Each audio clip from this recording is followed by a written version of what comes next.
મિત્ર, કોઈ નવીન સમાચાર હોય તો મને કહેજો ભાઈ. અને આપણે જે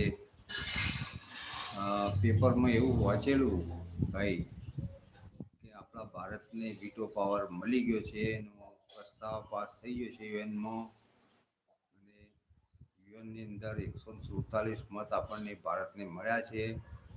અને બહુમતીથી આપણો જે ભારતની વીટો પાવરમાં એમનો પ્રસ્તાવ પાસ થઈને ફાઈનલ આગળ પહોંચાડ્યું છે.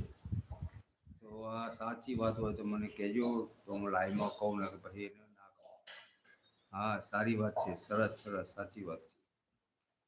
તો ઇન્ડિયાને આપણને યુનોની અંદર જે વર્ષોથી આપણી દરેકની ભાવના હતી કે આપણા દેશને વીટો પાવર મળે. તો એ વીટો પાવર આપણને લગભગ 147 મતોથી જાહેર થયો છે. અને એમની એ જે પાર્લામેન્ટ હોય એમાં પાસ થવા માટે મોકલી. તો બહુ ગર્વની વાત કહેવાય આપણા ભારત માટે. તો સારું કહેવાય ભાઈ. જય શ્રી રામ, જય શ્રી રામ.